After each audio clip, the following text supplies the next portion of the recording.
Mes parents m'ont qualifié d'échec et ont donné 250 000 € à ma sœur. J'ai coupé les ponts pendant 3 ans. Puis elle a découvert ma propriété de 20 hectares et tout a basculé. Je m'appelle Apolline, et j'ai 31 ans. Il y a 5 ans, mes parents ont offert un chèque de 250 000 € à ma sœur aînée et m'ont qualifié d'échec total. Leurs mots exacts. J'ai alors coupé tout contact. Je suis partie sans un regard en arrière, emportant avec moi leur mépris comme unique héritage. Aujourd'hui, je suis propriétaire d'une ferme de 20 hectares dans le Perche. Et il y a quelques instants à peine, une voiture que je n'avais pas vue depuis toutes ces années vient de remonter mon allée de gravier. Celle de ma sœur. Le soleil matinal caressait doucement les collines verdoyantes de ma propriété. Une légère brume flottait encore au-dessus du champ de lavande que j'avais planté l'année dernière, et l'odeur du café chaud se mêlait à celle, plus terreuse, de la rosée. C'était mon sanctuaire. Un monde que j'avais bâti de mes propres mains, loin du béton et des jugements de Neuilly-sur-Seine où j'avais grandi. Chaque poutre de cette vieille ferme que j'avais rénovée, chaque plant de légumes qui poussait dans mes serres high-tech, chaque centimètre de cette terre était une réponse silencieuse à ceux qui n'avaient jamais cru en moi. Et puis, le crissement des pneus sur les graviers. Un son étranger, presque violent dans cette quiétude matinale. J'ai levé les yeux de ma tasse et mon cœur a manqué un battement. Une Mercedes noire, brillante, arrogante. La voiture de Bérénice. Elle s'est garée près du vieux chêne, et ma sœur en est sortie. Elle portait un tailleur pantalon beige impeccable et des talons qui s'enfonçaient maladroitement dans le sol meuble. Elle est restée là, immobile, le regard balayant la façade en pierre de la maison, la grange rénovée sur la droite, les serres qui s'étendaient derrière, et les champs qui ondulaient jusqu'à l'horizon. Son visage, habituellement si lisse et contrôlé, était un masque de stupeur. Ses lèvres étaient légèrement entr'ouvertes, ses yeux écarquillés. Elle ne regardait pas seulement une propriété, elle regardait l'impossible. J'ai posé ma tasse, le bruit sourd du grès sur le bois de la table rompant le silence. Je me suis levée, lentement. Nos regards se sont croisés à travers la distance qui nous séparait. 5 ans de silence, de non-dit, de vie parallèle. Tout cela pesait lourdement entre nous. Bérénice. Ma voix était neutre, plus calme que je ne l'aurais cru. Apolline. A-t-elle soufflé, le mot semblant s'échapper d'elle. C'est à toi, tout ça. Sa question flottait dans l'air, chargée de 5 années de mépris, d'ignorance, peut-être, d'un début de regret. Je n'ai pas répondu tout de suite. Je l'ai laissé absorber la scène. Laisser la réalité de ce qu'elle voyait détruire l'image qu'elle et toute ma famille s'étaient faite de moi, l'échec, la rêveuse, celle qui joue dans la terre. Rester avec moi, car ce que ma sœur a découvert ce jour-là n'était pas seulement une ferme, mais le résultat d'une promesse silencieuse née de la plus profonde des blessures. Avant de vous plonger dans les détails de cette histoire, de la douleur à la reconstruction, j'aimerais savoir d'où vous m'écoutez. Quelle ville, quel pays? Quelle heure est-il chez vous en ce moment? Dites-le moi dans les commentaires, ça me ferait très plaisir de savoir qui partage ce moment avec moi. Et si mon histoire commence à résonner en vous, n'oubliez pas de liker et de vous abonner. Car pour comprendre comment j'en suis arrivé là, il faut revenir en arrière, bien avant cette ferme, bien avant le silence. Il faut revenir au cœur du drame familial qui a failli me détruire. J'ai grandi à Neuilly-sur-Seine, dans une de ces grandes maisons bourgeoises où la pelouse est toujours parfaitement tondue et où le silence du dîner est plus lourd que n'importe quelle dispute. De l'extérieur, nous étions la famille parfaite. Mon père, Gérard, était directeur d'une banque d'investissement, un homme pour qui la valeur d'une vie se mesurait en clauses de contrat et en bonus annuels. Ma mère, Sylviane, était son parfait complément, une femme élégante dont la principale occupation était de maintenir notre statut social, organisant des cocktails de charité et s'assurant que les apparences soient toujours sauves. Et puis il y avait nous. Bérénice et moi. Bérénice, mon aînée de 4 ans, était le chef-d'œuvre de mes parents. Belle, brillante, destinée à un avenir aussi doré que les touches du piano Pleyel que mon père lui avait offert pour ses 10 ans. Le son de ses gammes flottait dans la maison comme la bande-son de sa réussite annoncée. Le salon était son temple, rempli de ses trophées de concours et des photos d'elle, souriante et assurée. Mon univers à moi était à l'opposé. Il se trouvait au fond du jardin, dans un petit carré de terre où je cultivais mes premières expériences. Des plants de tomates, des herbes aromatiques, des fleurs étranges que je découvrais dans de vieux livres. Pour moi, c'était de la magie. Voir une graine se transformer en vie était un miracle quotidien. Pour mes parents, c'était une excentricité embarrassante. Apolline, encore pleine de terre. Va te laver les mains, disait ma mère, le nez plissé de dégoût. Mon père, lui, ne voyait même pas mon jardin. C'était un bruit de fond, un décor sans importance. La différence de traitement était partout, dans chaque détail. Pour l'anniversaire de Bérénice, un voyage à Vienne pour voir l'opéra. Pour le mien, un livre sur la botanique, choisi par ma grand-mère. C'était elle, Geneviève, la mère de mon père, mon unique allié. Elle avait grandi dans une ferme en Bourgogne avant d'épouser mon grand-père et de monter à Paris. Elle seule comprenait ma fascination pour la terre. Elle m'avait offert mon premier vrai sécateur et un magnifique carnet en cuir vieilli. Écris tout ce que tu apprends, ma chérie, m'avait-elle dit. Le vrai trésor, c'est celui que tu cultives de tes propres mains. Ce carnet est devenu mon refuge. Tandis que Bérénice enchaînait les leçons particulières et les stages d'été dans des cabinets d'avocats, je passais mes vacances à expérimenter, à dessiner des cycles de croissance, à essayer de comprendre les secrets des plantes. Je me souviens d'un après-midi d'été. J'avais 13 ans. Bérénice, après une leçon de piano particulièrement éprouvante où son professeur lui avait reproché un manque de passion, était venue me rejoindre dans le jardin. Elle s'était assise sur le petit banc en bois, loin de la maison, et avait regardé mes plants de tomates cerises avec une expression que je n'arrivais pas à déchiffrer. Elle avait soupiré, un long soupir las. Au moins, avait-elle murmuré, plus pour elle-même que pour moi, tes plantes ne te jugent pas. Cette phrase est restée gravée en moi. Pour la première fois, j'ai entrevu une fissure dans l'armure dorée de ma sœur. J'ai compris que sa vie, si parfaite en apparence, était peut-être une cage. Mais cette lueur de complicité fut brève. Quelques jours plus tard, lors d'un dîner avec des amis de mes parents, je l'ai entendu rire en disant que j'étais la petite sauvageonne de la famille, avec ses mauvaises herbes. Le rire poli des invités avait résonné comme une claque. Ma sœur, mon unique potentiel allié, avait choisi son camp. Celui de la perfection, celui de l'approbation parentale. J'étais seule. Et cette solitude allait devenir la terre la plus fertile pour la suite de mon histoire. L'adolescence n'a fait que creuser le fossé. Chaque étape de notre parcours scolaire était un nouveau prétexte pour souligner la supériorité de Bérénice. Ses notes impeccables en mathématiques et en économie étaient célébrées comme des victoires nationales, tandis que mes excellents résultats en sciences de la vie et de la terre étaient accueillis par un simple « c'est bien », continu, distrait. Le moment de vérité est arrivé en terminale, l'année des choix cruciaux, l'année où nos avenirs allaient être scellés. Bérénice, sans surprise, a été admise en classe préparatoire à HEC, la voie royale pour l'élite économique française. Mes parents étaient euphoriques. Mon père a organisé une réception somptueuse à la maison. Le champagne coulait à flots, et les amis de la famille, tous issus du même monde de la finance et du droit, venaient féliciter Bérénice, la future dirigeante, la fierté des siens. Je me tenais dans un coin du salon, une coupe de champagne à la main que je ne touchais pas, me sentant comme une étrangère à ma propre fête de famille. J'observais ma sœur, radieuse dans une robe coûteuse, accepter les compliments avec une grâce parfaite. Elle était dans son élément. J'étais dans le sien.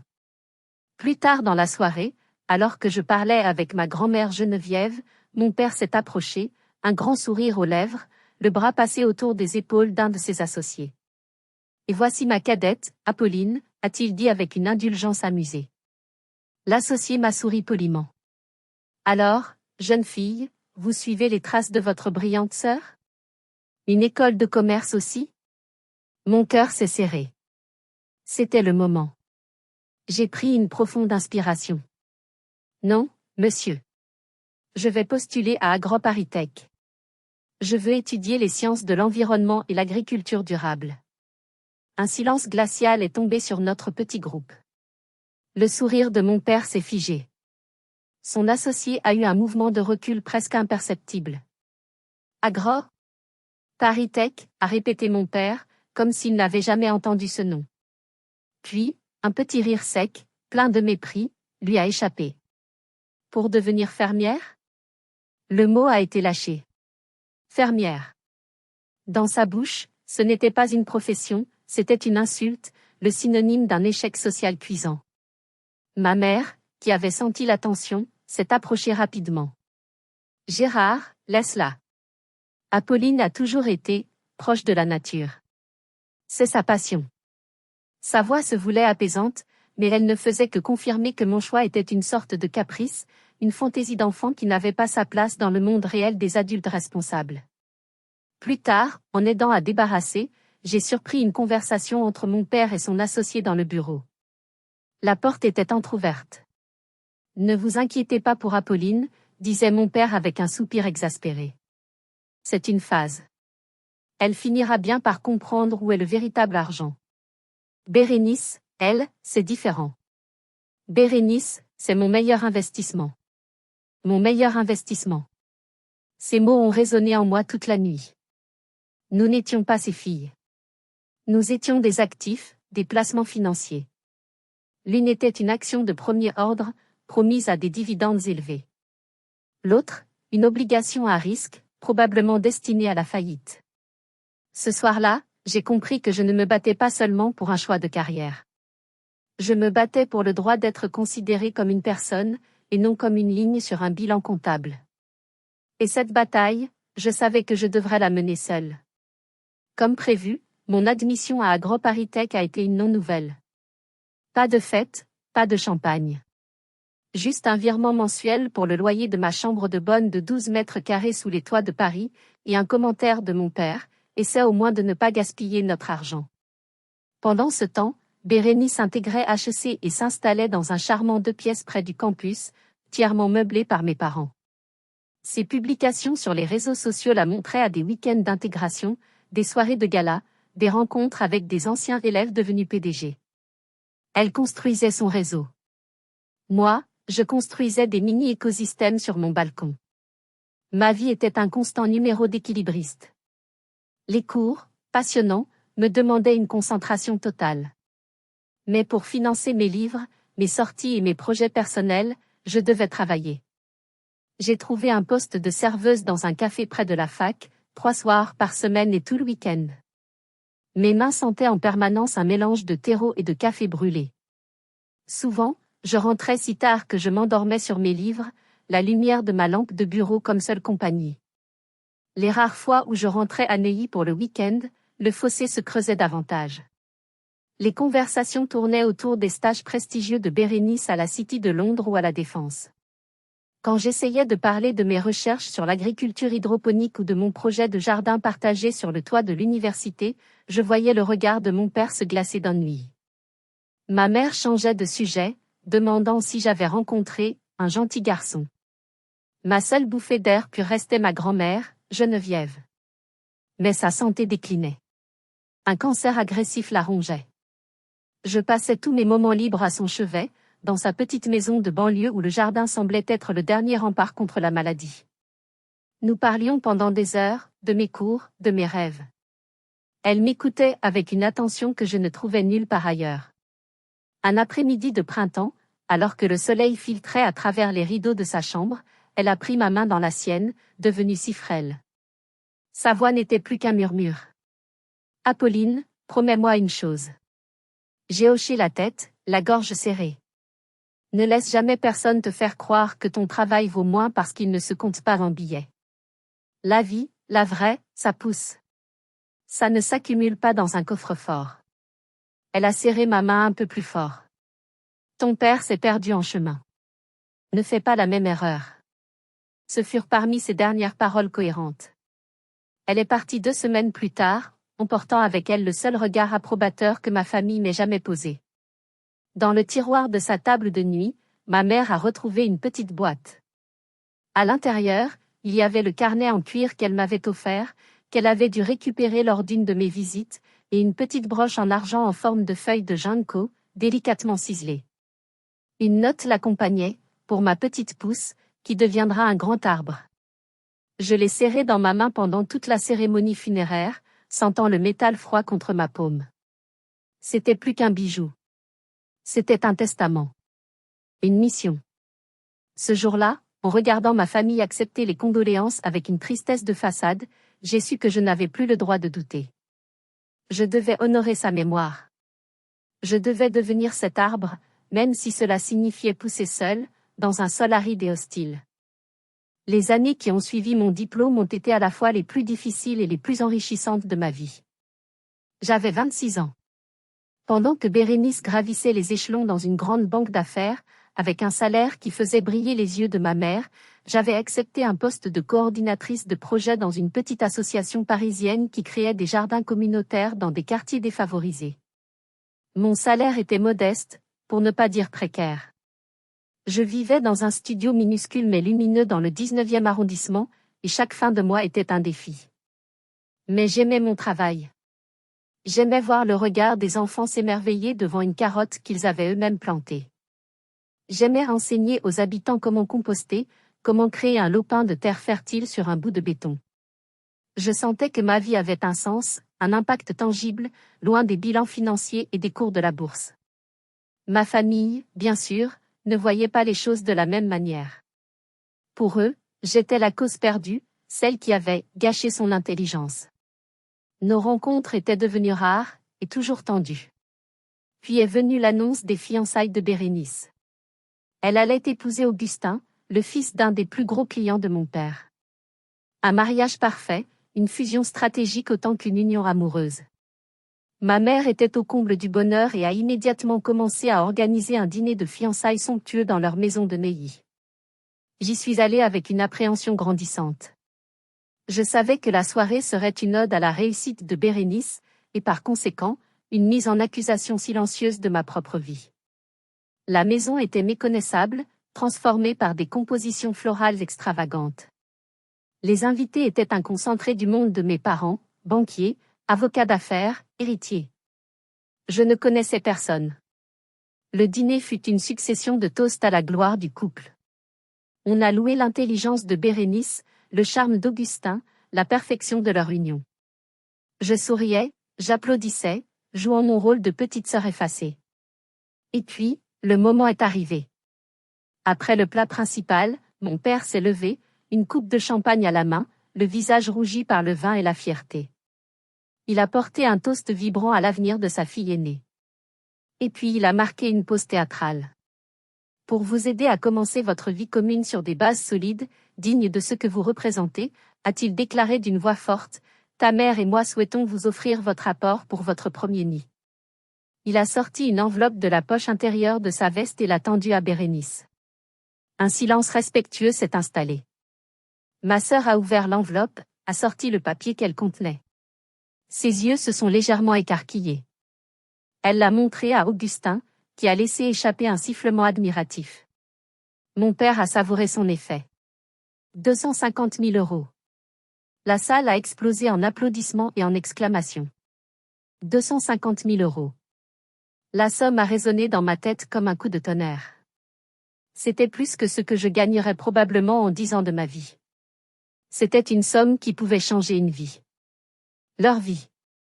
Pas la mienne. J'ai applaudi avec les autres, un sourire figé sur mon visage, sentant les larmes me monter aux yeux.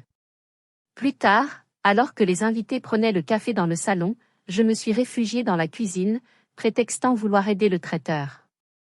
J'avais besoin de reprendre mon souffle. C'est là que je les ai entendus. Mes parents étaient entrés dans l'office attenant, pensant être seuls. Une soirée parfaite, disait ma mère. Tout le monde est tellement impressionné par Bérénice et Augustin. Bien sûr, a répondu mon père. Elle a tout fait comme il faut. Les bonnes études, la bonne carrière, le bon mari. Au moins, une de nos filles a réussi. Le silence qui a suivi cette phrase était assourdissant. Puis la voix de mon père a repris, plus basse, plus lasse. L'autre? Elle joue dans la terre. Elle gagne à peine de quoi payer son loyer dans le 19e. Un tel gâchis de son intelligence. Le verre que je tenais m'a glissé des mains et s'est brisé sur le carrelage. Le bruit a été sec, définitif. Comme quelque chose qui venait de se briser en moi, pour toujours. Le bruit du verre brisé les a fait sursauter. Ils sont apparus dans l'embrasure de la porte de la cuisine, leur visage passant de la surprise à la culpabilité la plus totale. Ma mère a porté la main à sa bouche. Mon père a durci son expression, essayant de retrouver une contenance. « Apolline » a commencé ma mère d'une voix faussement enjouée. « Qu'est-ce que tu fais là ? Fais attention, tu vas te couper. » Je ne la regardais pas. Je fixais mon père. Les larmes que j'avais retenues toute la soirée coulaient maintenant librement sur mes joues, mais ma voix, quand elle est sortie, était étrangement stable. Froide. J'ai tout entendu. Le masque de ma mère s'est effondré. Mon père a croisé les bras, adoptant une posture défensive. Tu as mal interprété. Nous nous inquiétons juste pour toi, pour ta situation financière. Un rire sans joie m'a échappé. Votre inquiétude ? Vous appelez ça de l'inquiétude ? Vous venez de donner 250 000 d'euros à Bérénice parce qu'elle est votre produit parfait. Et moi, je suis un gâchis. Un échec. Ce sont vos mots. N'exagère pas, a tenté mon père, mais sa voix manquait d'assurance. Je n'exagère rien du tout.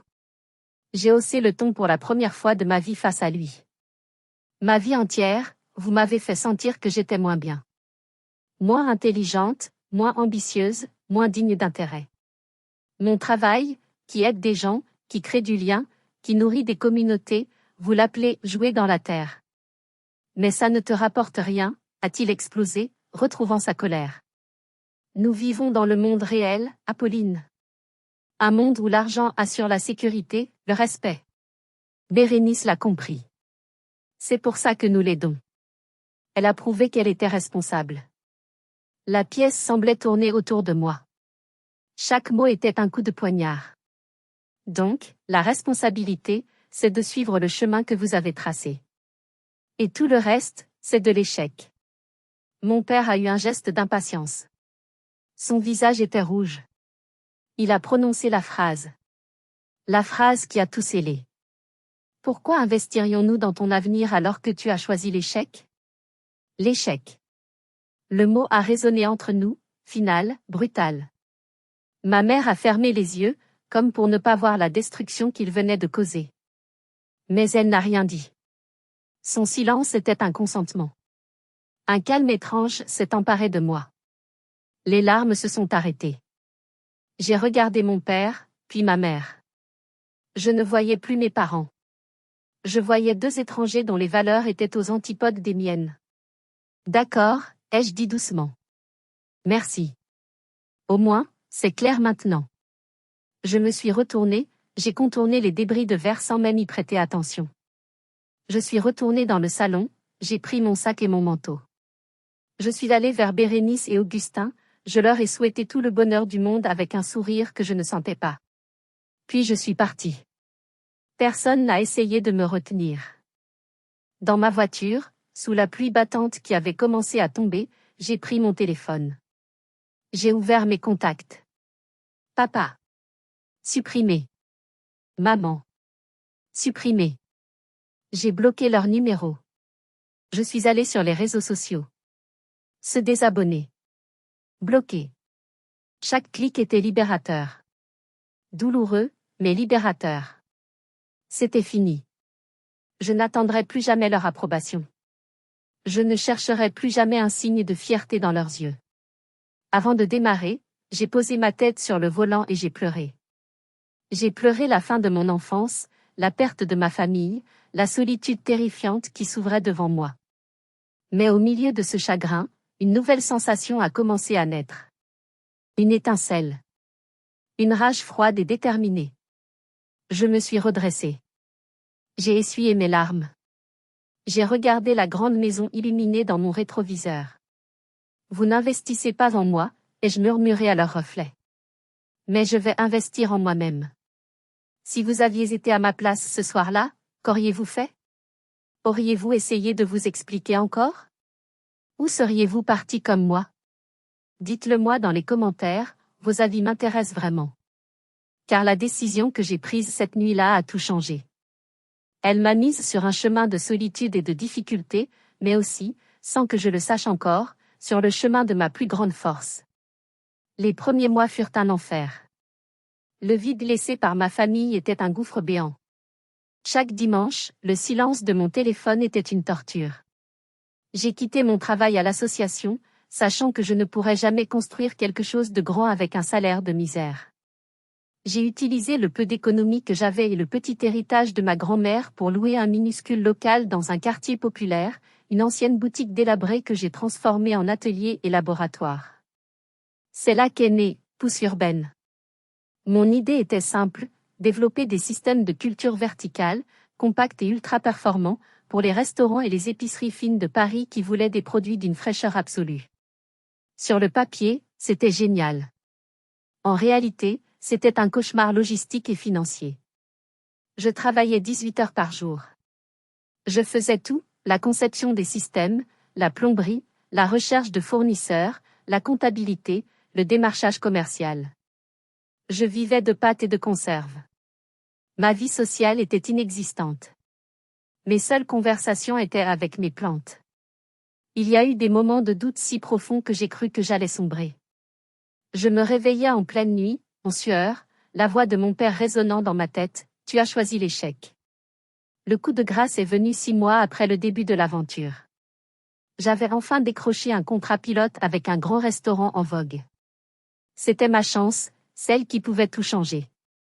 J'avais investi presque tout mon capital restant pour construire leur installation sur mesure. 2 jours avant l'inauguration, le chef m'a appelé. Sa voix était plate, détachée. Il annulait tout. Un concurrent plus grand, plus établi, lui avait fait une offre à un prix que je ne pouvais pas égaler.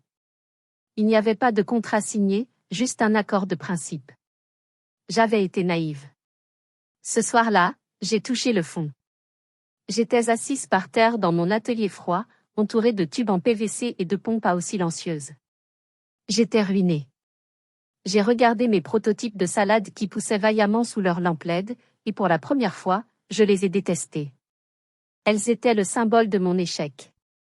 J'ai pris mon téléphone. J'ai ouvert la liste des contacts bloqués. Leur nom était toujours là. Papa. Maman. Mon pouce a tremblé au-dessus du nom de mon père. Une partie de moi voulait appeler. Supplier. Dire, vous aviez raison. J'ai échoué. Aidez-moi. C'était la solution de facilité. Retourner dans la cage dorée, admettre ma défaite, et accepter la vie qu'ils avaient toujours voulu pour moi.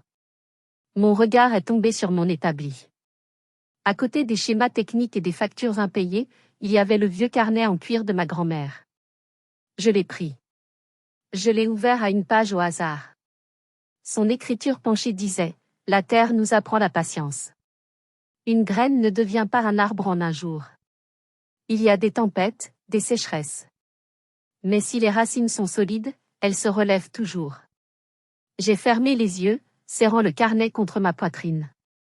J'ai senti une force nouvelle, venue de loin, monter en moi. J'ai reposé le téléphone. Non. Je n'appellerai pas. Je serai cette graine. Je devais juste trouver un moyen de solidifier mes racines. C'est à cet instant précis que mon téléphone a vibré. Un numéro inconnu. J'ai décroché, la voix lasse. Mademoiselle Apolline ? Monsieur Dubois à l'appareil. Monsieur Dubois. Un investisseur un peu bourru que j'avais rencontré lors d'un petit salon sur l'innovation, des mois auparavant. Je lui avais pitché mon idée. Il avait écouté sans rien dire et était parti sans me laisser de carte.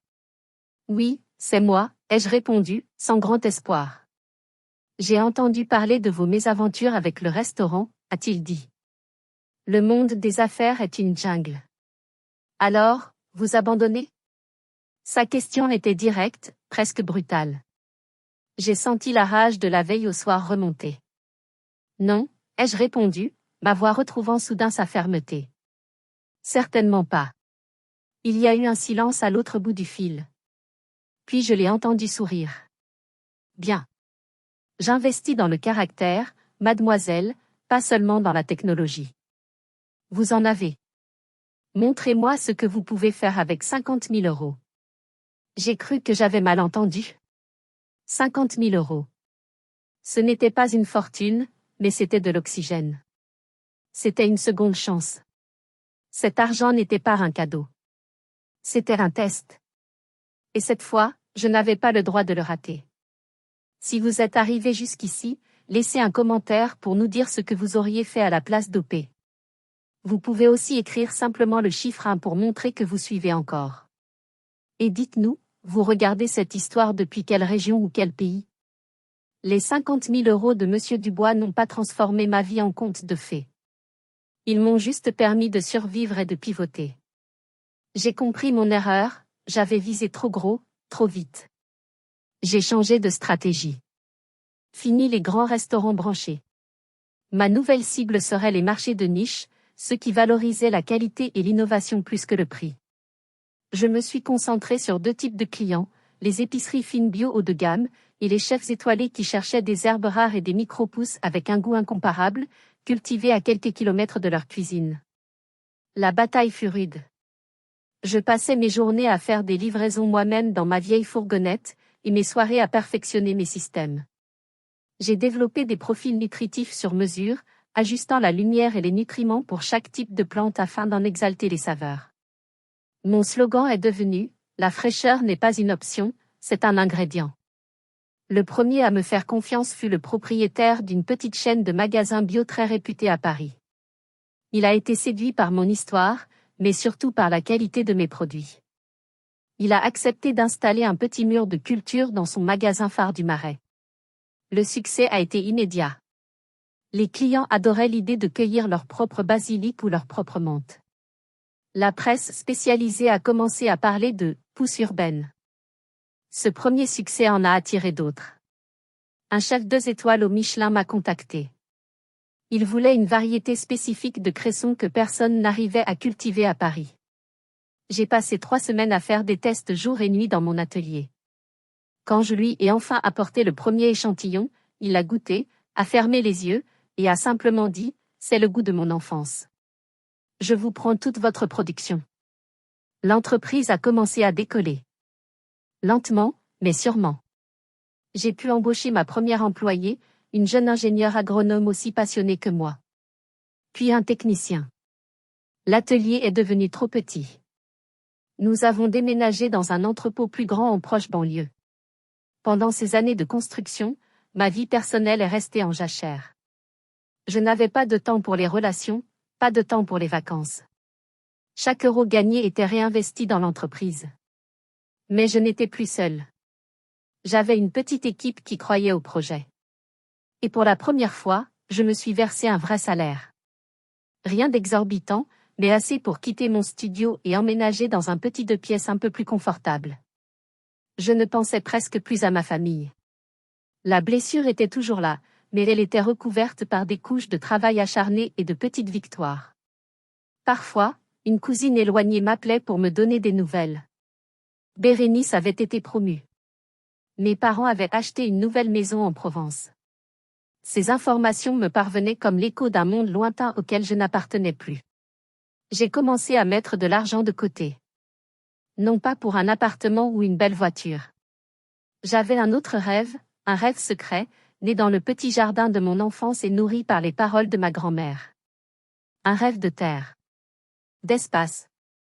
D'un lieu où je pourrais expérimenter à grande échelle, où je pourrais combiner la technologie de pointe et les savoirs ancestraux. Un lieu qui serait la preuve vivante que mon chemin, si différent du leur, n'était pas un échec, mais une autre forme de réussite. Une réussite qui pousse.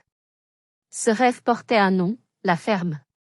Et un jour, en parcourant les annonces immobilières, juste par curiosité, je l'ai vue. Une vieille longère à rénover, avec une grange immense et 20 hectares de terre vallonnée dans le Perche. Mon cœur s'est emballé. C'était elle. Mais le prix était bien au-delà de mes moyens. Pas encore. Mais un jour. J'ai imprimé l'annonce et je l'ai accrochée au-dessus de mon bureau. C'est devenu mon objectif, mon étoile polaire. Et chaque jour, je travaillais un peu plus dur pour m'en rapprocher. 2 ans plus tard, mon rêve est devenu réalité. Après avoir obtenu un prêt bancaire conséquent, soutenu par les bilans florissants de « Pousse urbaine », j'ai signé l'acte de vente. J'étais propriétaire. La rénovation de la ferme a été une épreuve d'endurance, mais chaque soir, en m'endormant épuisée, couverte de poussière, j'étais heureuse. C'est donc là que nous en sommes. Ce matin. Avec Bérénice, debout au milieu de mon allée, son tailleur chic souillé par la terre de ma nouvelle vie. Après le choc initial, je l'ai fait entrer. L'intérieur de la maison, avec ses poutres apparentes, ses murs en pierre et sa grande cuisine ouverte, semblait l'impressionner encore plus. Elle a passé la main sur le vieux plan de travail en chêne que j'avais moi-même poncé et huilé. « Tu as fait tout ça, toute seule ?» a-t-elle demandé, la voix basse. Avec l'aide de quelques amis, ai-je répondu en lui servant un café. Mais oui, la plupart. Nous nous sommes assises à la grande table en bois. Le silence était tendu, rempli de tout ce que nous ne nous étions pas dit pendant 5 ans. C'est elle qui l'a brisé. Je ne suis pas venue ici par hasard, Apolline.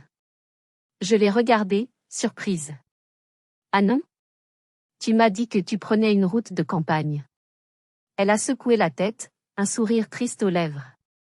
C'était un prétexte. Je savais que tu étais ici. Je te suis, enfin, je suis pousse urbaine, depuis plus d'1 an. Discrètement. J'étais abasourdie. Pourquoi? Et pourquoi ne jamais m'avoir appelé? Elle a baissé les yeux sur sa tasse de café. La honte, a-t-elle murmuré. J'avais tellement honte. De ce qui s'est passé ce soir-là. De mon silence. J'aurais dû te défendre. J'aurais dû dire quelque chose.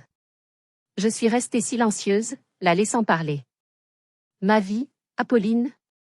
De l'extérieur, elle est parfaite, je sais. J'ai le mari parfait, l'appartement parfait, le job parfait. Mais c'est une vie choisie par papa. Chaque matin, je mets mon costume de banquière comme on met une armure. Je joue un rôle. Et je suis épuisée. Elle a relevé les yeux vers moi, et pour la première fois depuis des années, j'ai vu ma sœur, pas la femme d'affaires. J'ai vu la petite fille qui venait se réfugier dans mon jardin. La semaine dernière, a-t-elle continué, la voix tremblante, j'ai finalisé une fusion à 8 chiffres. Papa a sabré le champagne. Et moi, en rentrant dans notre appartement immense et froid, j'ai pleuré. Parce que je me suis sentie complètement vide.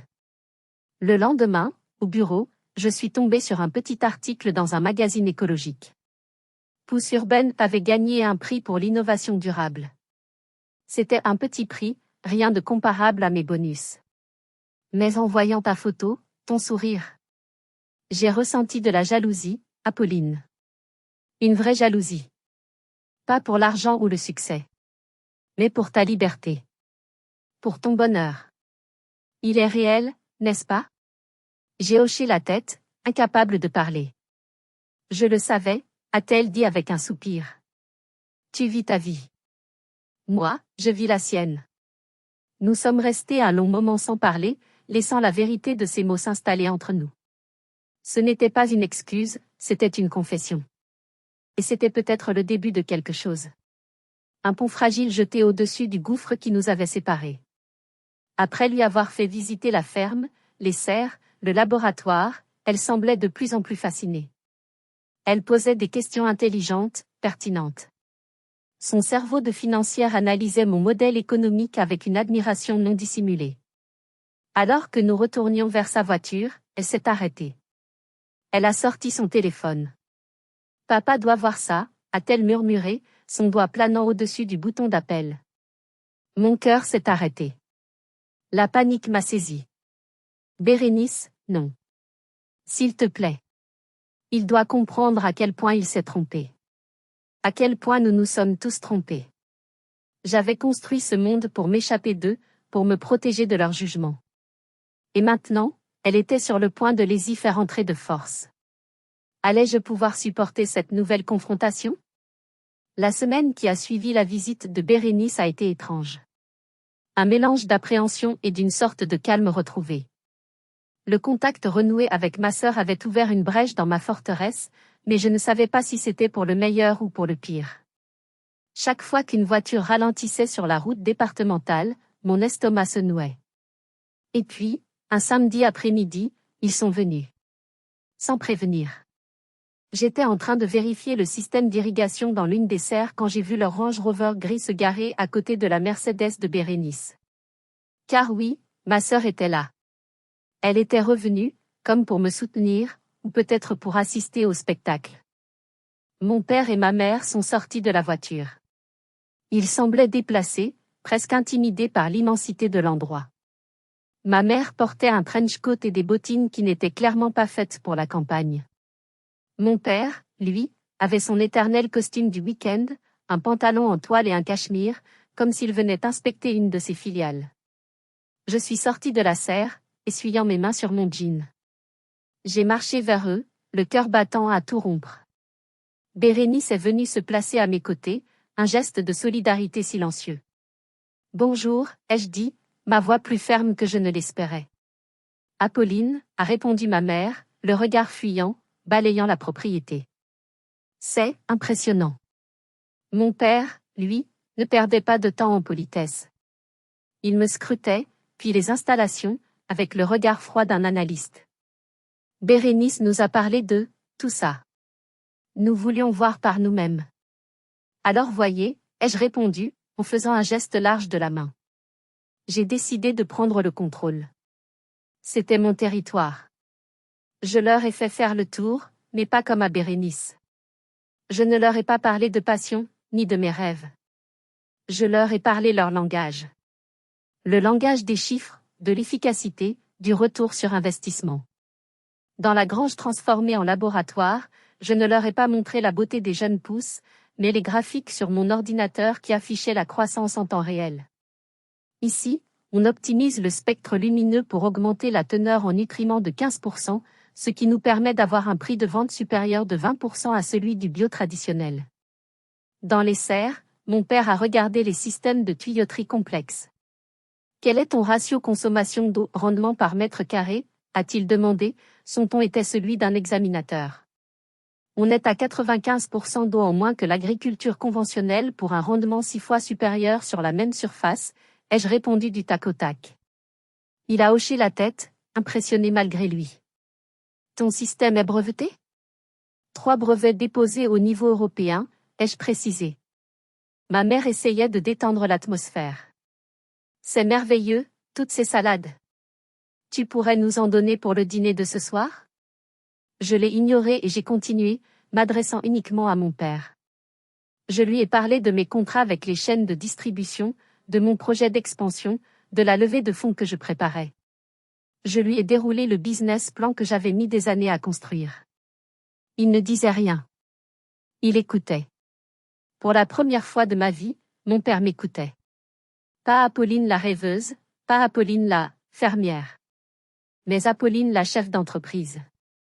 De retour à la maison, je leur ai offert un café, plus par convention que par hospitalité. Nous nous sommes assis dans la cuisine, dans un silence lourd.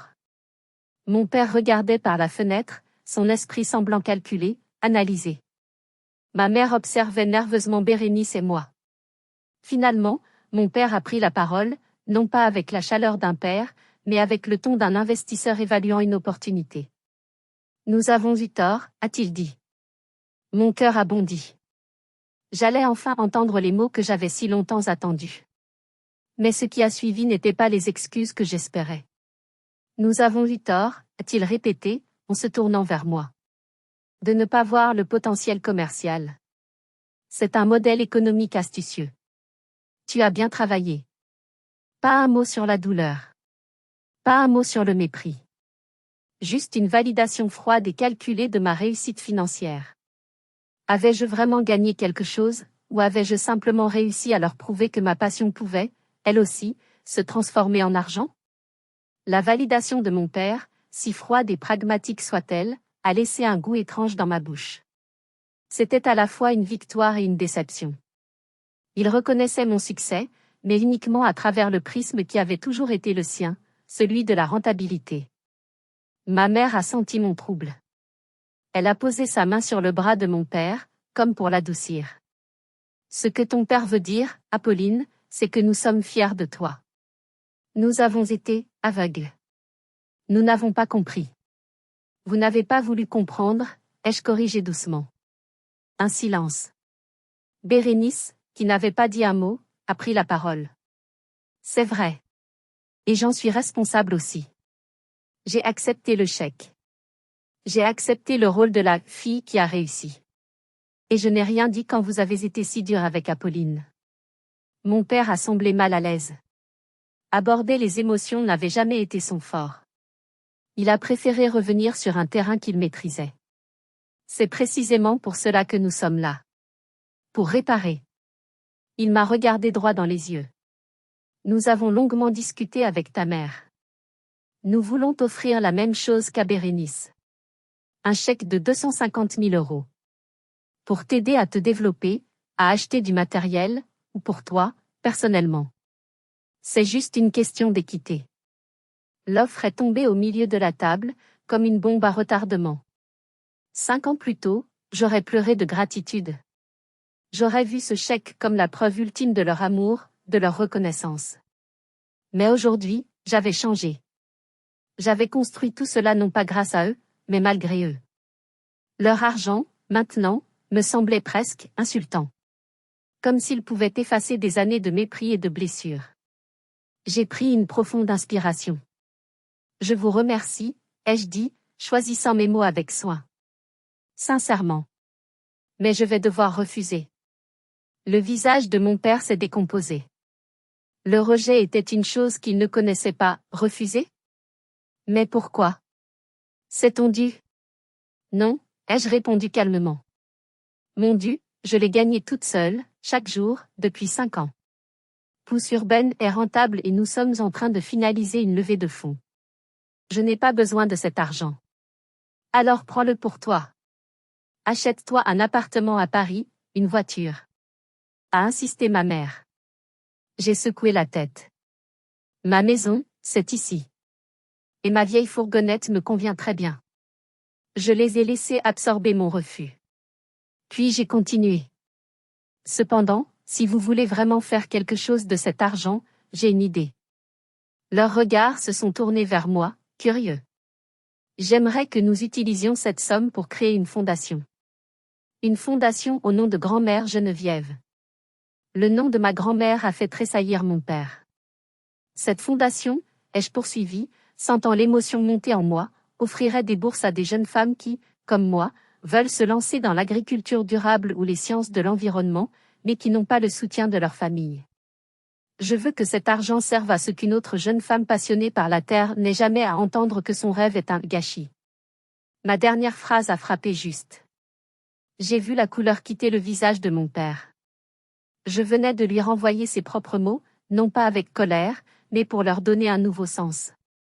Pour transformer le poison en remède. Ma mère avait les larmes aux yeux.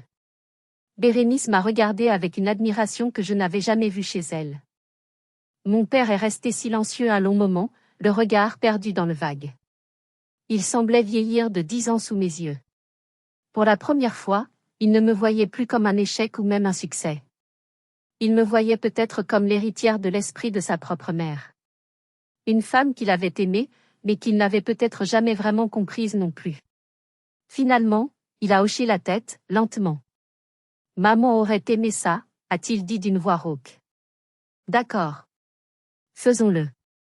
Ce n'était pas une réconciliation parfaite. Ce n'était pas une absolution. Mais c'était un début. C'était la première pierre d'un pont que nous allions peut-être, un jour, pouvoir traverser ensemble. Les mois qui ont suivi ont été une période de reconstruction lente et délicate. La création de la Fondation Geneviève pour la Terre est devenue notre projet commun. Pour la première fois, nous avions un but qui nous unissait, au-delà des tensions et des ressentiments. Mon père, avec son expertise financière, a géré la structure juridique et les placements. Ma mère, avec son carnet d'adresses, a organisé l'événement de lancement. Bérénice et moi avons travaillé ensemble pour définir les critères de sélection des boursières. Nos réunions étaient parfois tendues, les vieilles habitudes avaient la vie dure.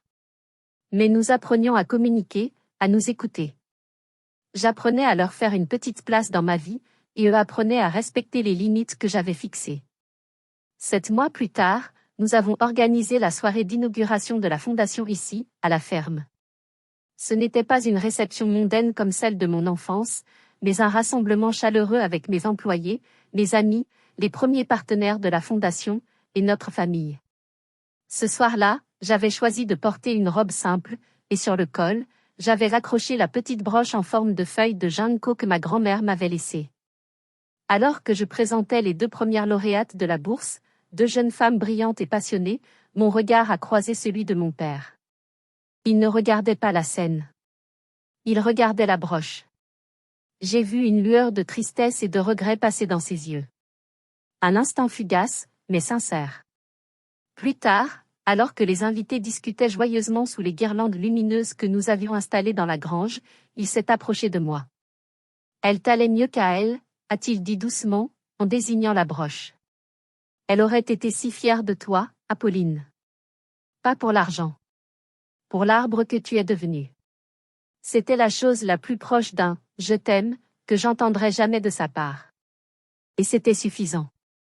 Ma relation avec ma famille ne sera jamais simple. Les cicatrices sont là, invisibles mais présentes. Mais nous avons trouvé un nouvel équilibre, basé sur un respect mutuel que je n'aurais jamais cru possible. Bérénice a commencé un bilan de compétences. Elle parle de quitter la banque pour monter un projet qui a plus de sens pour elle. Elle dit que je lui ai donné le courage de s'interroger. Quant à moi, je suis là où je dois être. Mon entreprise continue de grandir, mais mon vrai succès n'est pas dans mes bilans comptables. Il est dans le silence paisible de mes champs au lever du soleil. Il est dans le sourire de mes employés. Il est dans l'espoir que je vois dans les yeux des jeunes femmes que notre fondation aide. Ce soir, après le départ du dernier invité, je suis sortie sur le perron. La lune éclairait les contours des collines. J'ai respiré l'air frais de la nuit, l'odeur de la terre humide. J'avais gagné. Non pas contre ma famille, mais contre la version de moi-même qui avait si désespérément besoin de leur approbation. J'ai compris que la plus grande réussite n'est pas de prouver aux autres qu'ils ont tort. C'est de se prouver à soi-même qu'on a le droit de suivre son propre chemin, même quand il est solitaire et semé d'embûches. Avez-vous déjà dû choisir entre les attentes de votre famille et votre propre voie? Partagez vos expériences dans les commentaires. Parfois, les frontières les plus difficiles à tracer sont avec ceux que nous aimons le plus, mais oser être soi-même peut être le plus beau cadeau que l'on se fasse, et que l'on leur fasse. Si cette histoire a résonné en vous, merci de la liker, de vous abonner pour d'autres parcours de vie, et de la partager avec quelqu'un qui a besoin de courage pour suivre sa propre voie. Rappelez-vous, le succès ne se mesure pas à l'approbation des autres, mais à l'alignement entre vos actes et vos valeurs les plus profondes.